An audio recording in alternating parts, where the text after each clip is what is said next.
Hey garden friends, today we're going to talk 26 long blooming perennials that you can plant in your garden and enjoy continuous color. Now these are not spring blooming or only bloom for a few weeks. These bloom from early summer all the way until first frost. So instead of a few weeks, they bloom a long time all the way till first frost. So let's get talking about these long blooming perennials that you can grow. Alrighty, I wrote down the list of my favorites. I've grown these myself, and that's how I know. I actually did this video last summer because I did the 17 perennials for spring blooming flowers, and it's up here. I'll link it below. But I meant to do one about summer blooming perennials, and somehow I got busy.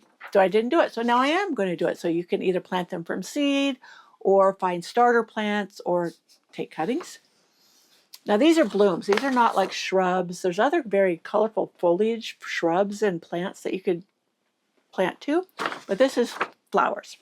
All right, I'm going to go down my list. And what I did was I watched videos from the summer and I noted what bloomed early and what was still blooming later on. Towards the fall. I'm crooked. Okay, like that better. Alrighty, number 1, Coreopsis. Now, the Coreopsis I have in my garden is like common Coreopsis, but there's one called Moonbeam, which is a lighter creamy yellow. Or also there's one by Renee's Garden Seeds. It's called Incredible Butterfly Coreopsis. And first of all, these are hardy in zones 3 through 9. They bloom from early summer until frost. They're low maintenance, drought tolerant. The Moonbeam have a soft, creamy yellow. They thrive in poor soil. So if you don't want to have to do a lot of amending, I know where mine growing is along the roadside where it's really like road-based junk soil there. And it just does beautiful all summer long. So plants are deer resistant, important when we live in the mountains, vigorous, and can handle hot, dry conditions. The bright blossoms are magnets for hungry bees, butterflies, and many other pollinators. Perfect to light up the garden and pick often for dazzling, long-lasting bouquets. Yes, that is the key for getting blooms all the way till first frost, is to deadhead frequently. They go to seed and collect the seeds. If they can start from seeds, you can collect the seeds. Definitely, I'm going to buy these incredible Coreopsis seeds to start some, and I'll share with you what they look like when they bloom. So Echinacea, you know I love Echinacea. I've had you along here. I've showed how I winter sow Echinacea. I've direct sown it in the garden. I've shown you my beautiful flowers, and it does bloom all summer long. The zones 3 through 9, which most of these have a wide range of zones, so most everybody can grow them. I'm sorry if you're in a zone 10 and just can't. But sometimes you can push it. You can push the zones. I do all the time. So early summer to frost. Why grow it? Bee and butterfly magnet with daisy-like blooms that last for months. Yes, that is so, so true. As well as you leave them standing in the fall to go through the winter, and the birds, you will find birds eating off the seed heads. Mine, we've had snow that come right up to the bottom of the flower, and so the flowers on the seed heads on top, and you'll see the little birdies just sitting on top of those seed heads in the snow. Everything else is covered with snow, so that's where they found their food, which is really nice to watch in the winter. Rudbeckia or Blackeyed Susan. I have several varieties of Blackeyed Susan. I was trying to think. Most of them, I think, are perennials. I'm pretty sure they're perennials because they come back every year, but some of things reseed themselves so well, they behave as perennials even though they're reseeding themselves. But I had one that was called Cappuccino. It was gorgeous. Denver Daisy. I love Indian Summer, Rudbeckia. So look those up, and I think either Botanical Interests and or Renee's carries them, but you can just do a Google search and you will find them. Some things I'll put a link to in the description box below. They're affiliate links, so if you bought something, I would make a little bit off of it. It's usually pennies on the dollar, but every little bit helps.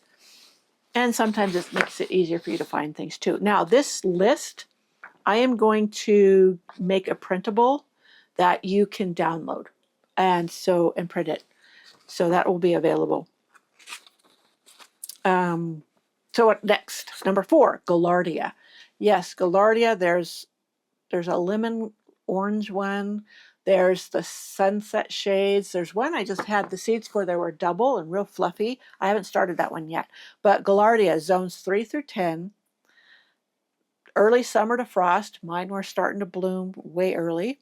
Drought-resistant plant with fiery red, orange, and yellow blooms. Yes, and it does bloom nonstop. The seed heads are pretty prickly, so you go to collect the seeds, wear gloves. So hardy perennial salvia. Now this is Salvia nemorosa or woodland sage or Salvia sylvestris. There are other salvias that are not hardy, but these ones are zones 3 through 9. You just put in hardy salvias and they will usually come up.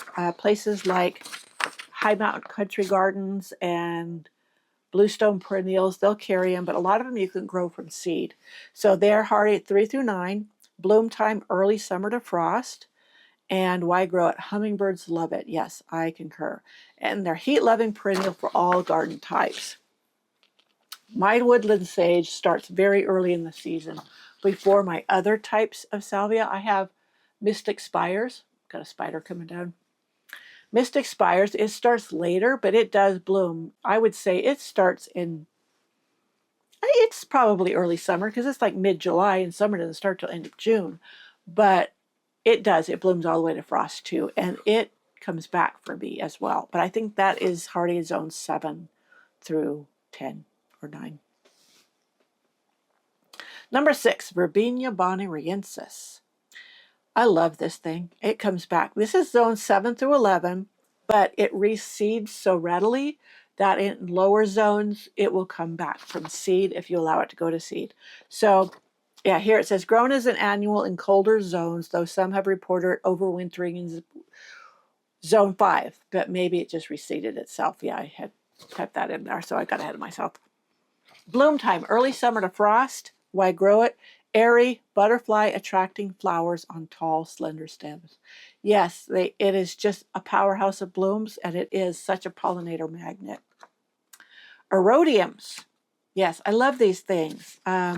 Zones 5 through 9, bloom time early summer to frost. Compact ground cover with small pink or purple flowers that bloom nonstop. I also have the white one. I have the pink and the white. I haven't seen the purple, but doesn't mean it's not out there. I didn't bring my chapstick. My lips are getting chapped. Dianthus Pinks or carnations. Now, the ones I have are Dianthus. There's the smaller ones. There's the big carnations. The ones that come back for me are the smaller Dianthus or the Sweet Williams. Now, the Sweet Williams only really bloom in spring, but if you deadhead them, they will rebloom. It won't be just as thick. I let them go to seed and reseed themselves. But Dianthus, zones 4 through 9, bloom time early summer till frost. I have the true Dianthus out by the Primrose Cottage patio garden, and they bloom all summer long as I deadhead. Why grow it? Fragrant cottage style flower. Yeah, they are very fragrant with a long bloom period. Also, there's the ones that deer leave alone. Maybe, maybe not. Jupiter's Beard. Now, this one was a gift, the original, the red one that I have.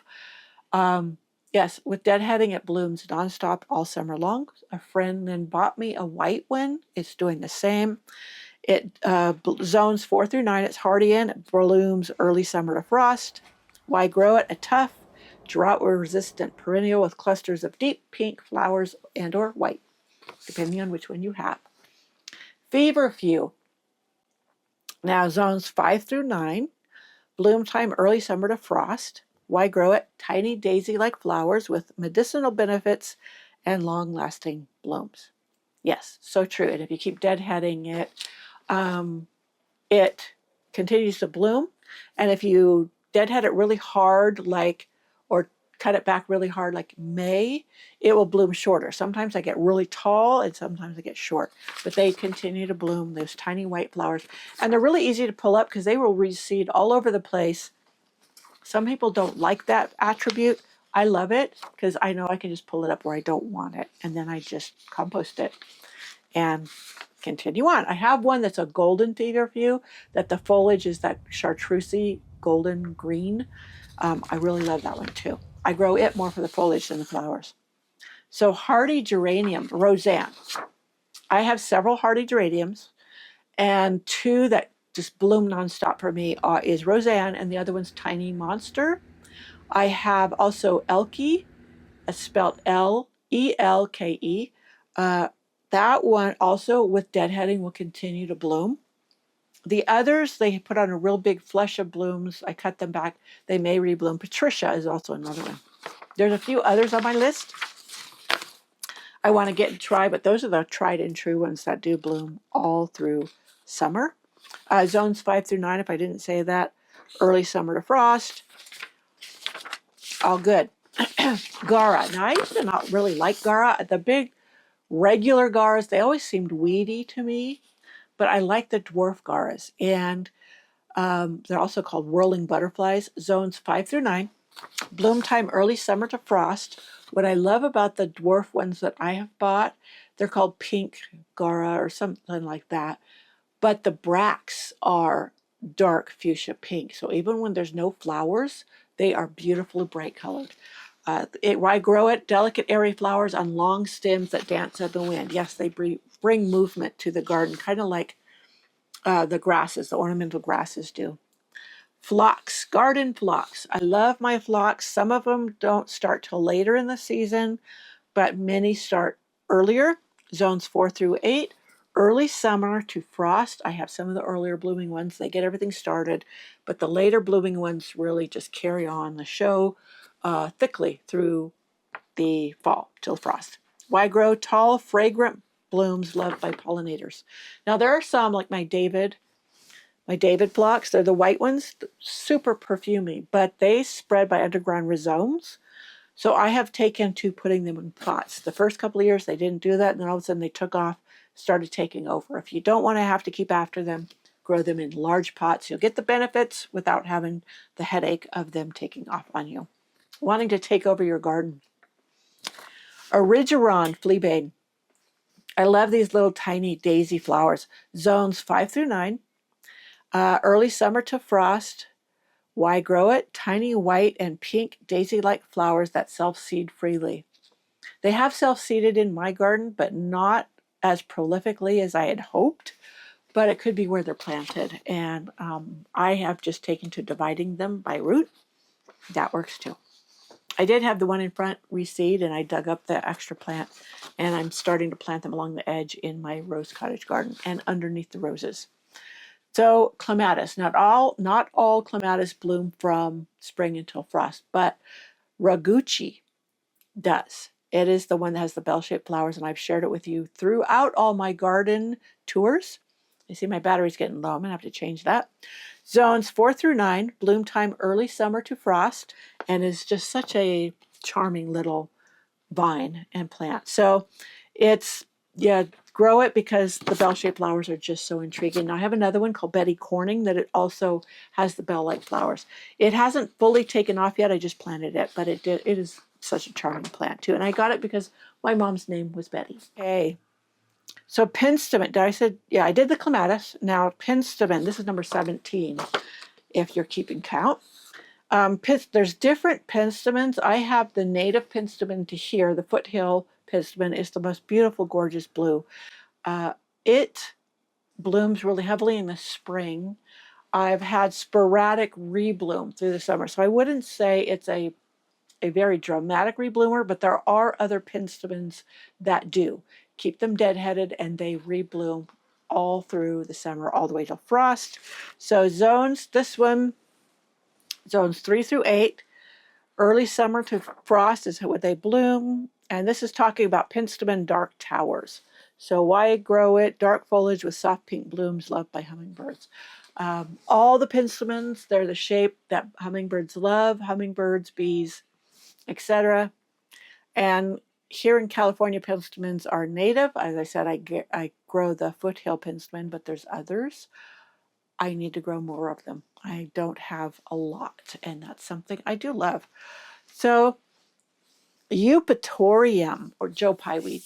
And this is one I want to grow. And there's a dwarf one. There's some that get, 6 feet, but I want to grow the dwarf one. So this is hardy in zones 4 through 9, bloom early summer to frost.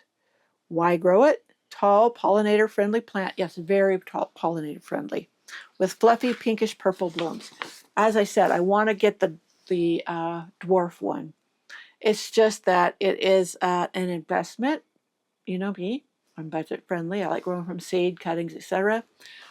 So I'm going to have to lay out the money for that. But first I need to find a spot for it where it will do well. Scabiosa. Now there's some Scabiosa that are not perennial, and there are some that are. So zones 3 through 7, early summer to frost is the bloom. Why grow it? Unique lacy blooms that last all season. Nepeta or Nepeta, but Catmint. Now I have several varieties of the Nepeta or Nepeta. I have the Kitten Around. I have Cat's Meow. I have Cat's Pajamas. Out of all of them so far, my favorite one has been Walker's Low Jr. or Walker's Jr., whatever.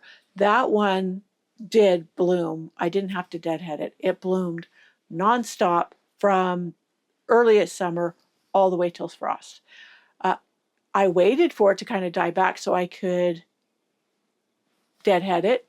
And sometimes I would go in and do around the edges because I really wanted to make sure it kept blooming, because I thought for sure it was going to stop blooming because it hadn't been deadheaded or cut back. Now all the others, like the Cat's Pajamas, Cat's Meow, they needed to be pruned back to keep blooming. But for me, the Walker's Jr., not Walker's Low, Walker's Jr. bloomed nonstop on its own. Also another pollinator magnet. What is it? Zones 3 through 8. And yeah, I loved it. I divided it this fall, and I have it planted in other areas. So yeah, that one was a true winner for me. I've loved all my Catmints. I also have one called Sebastian. I planted that last summer. It's got to get going, and I'll see what I think of it. But I've seen so many different varieties that I have Persian blue too, and I don't think it made it. The roots I got, I don't know, I can't remember, and I don't know where it's at if I do have it, but maybe next summer it'll pop up. Calamintha. Now this is related. It is called lesser calamint. It's related to the Nepeta. It's grown from seed. It has a little bit different form, and zones 5 through 9. Bloom time early summer to frost. I have that. Low maintenance pollinator plant. Now I have the purple and I have the white. I got the seeds from Swallowtail Garden Seeds, and it's beautiful, heavily scented, and it looks very much like the Nepeta, but it's definitely different too. So Calamintha is another one that bloomed nonstop for me. And like I said, I couldn't get near it. The bees were all over it all the time. Verbascum, I've shared with you last year, especially in the artist garden, my wedding candles. Yeah, it's called wedding candles. The white one, they got so big, but they come back every year. They're hardy in zones 5 through 9.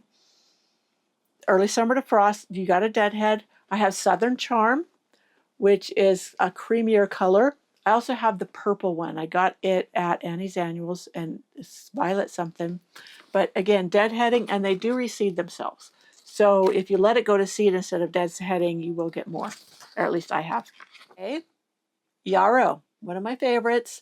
And there's all kinds of colors of yarrow. I even have a dwarf yarrow that only gets this tall. That's in shades of pink. I have the summer pastels that are like creamy colors, light pastel colors. I have the regular white, which really takes over every year. As I said, some are taller, some are shorter. So hardy zones 3 through 9. Hardy, a lot of zones. Early summer to frost. Yes, drought tolerant, deer resistant, and easy to grow. I would concur with that. And the ones I have are up by the road where the deer go by all the time, and they don't bother them. I haven't noticed it spreading, but I don't mind. They're very easy to pull up in areas that you don't want them, and they have a scent. They're in the mint family. It's also called bee balm. So hardy zones 4 through 9, does start in early summer, does rebloom with deadheading. Drought tolerant, deer resistant. Oh, wait a minute, wrong line. Sorry.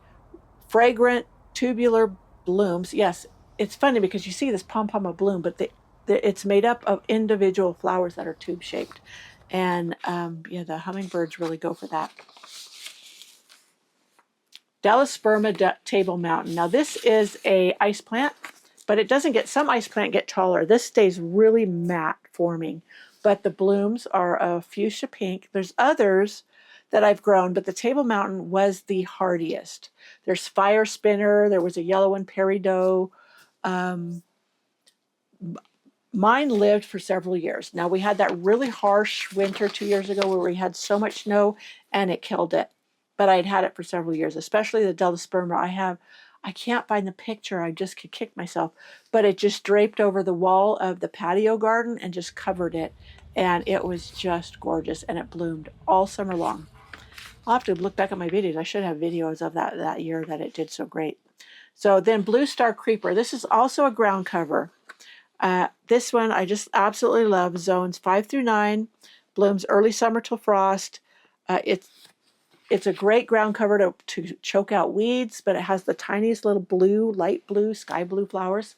There's also a white one if you prefer white. I just now started more in areas that I wanted it to spread. I have a video all on great ground covers instead of mulch, using them instead of mulch. And the findings are how much healthier ground covers are for your soil than mulch. Now we know mulch is good for your soil, but ground covers are even better, and I cover all of that in that video, and I'll link that below in the description box. So, yes, again, this will be a post on my blog. I will have a link to that, and then you can go in there and have this list emailed to you with all of these long blooming perennials. Now, caveat to this. I often have people like in Texas, etc. They're the same zone as I am, 8B, but theirs, because their growing season starts so much sooner than mine, these will bloom earlier in the spring. It gets super hot and they say, oh, they no longer bloom. Now, I struggle with that only because some of these are very heat tolerant flowers. As soon as I struggle with it, what I mean is I don't understand all of the issue. Not that they're wrong. When I lived in the valley, we had 110 all the way up to 117 degree days. The nights stayed warm. As long as I irrigated properly, had heavy mulch to hold the moisture in the soil, etc., all of my flowers, my heat-loving flowers, kept on blooming. They did not stop. They may have slowed down because a lot of things over 90 degrees heat stress can set in. But if you have a deep mulch and you have a drip irrigation system under there and their roots stay moist but not wet, you usually will have no problem with many of these continuing to bloom. So that being said, many of you, these will bloom sooner and then keep on blooming until frost. You just have to keep up with deadheading because that encourages rebloom. Okay, that is 26 long blooming perennials. Now there are many more, I'm sure. Many that I have not grown. Now the only one on this list that I have not grown is the Joe Pye Weed. It's on my to-do list. I will get to that. But, you know, I was going to say, this last summer, I had a snapdragon that came back from the year before. I'm finding that there are perennial snapdragons that bloom all summer long. Now, I've always thought of snapdragons being a spring blooming flower because they like cooler temperatures, but there are different varieties. So investigate snapdragons that may do well for you. So snapdragons is a possibility for you. And if you love those flowers, I am fairly new to snapdragons. I've just grown them maybe 2 years now.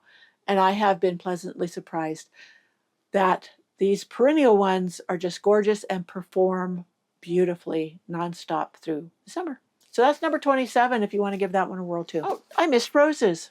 Somehow I passed that one up. Okay, roses.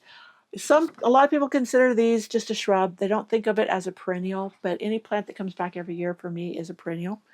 Roses, zones 4 through 9, varies by variety. That is so true. Even though I'm in zone 8B, hybrid tea roses don't like it here that well. They don't grow vigorously. I have one, it's called Firefighter. It grows for me. But the rest of mine, none of the others are tea roses, hybrid teas. Others, like shrub roses, grandifloras, floribundas, all of those seem to do just fine. David Austin roses seem to do just fine. I've really fallen in love with the Cortez roses. They're Arbor Rose series. Those are climbing roses. They've all done super well for me. So find the roses that will perform well for you in your conditions, and it's not just your zone. Because if it was just zone, being an 8B, hybrid tea should do great for me, but they do not. So that was it. How I missed roses, I don't know.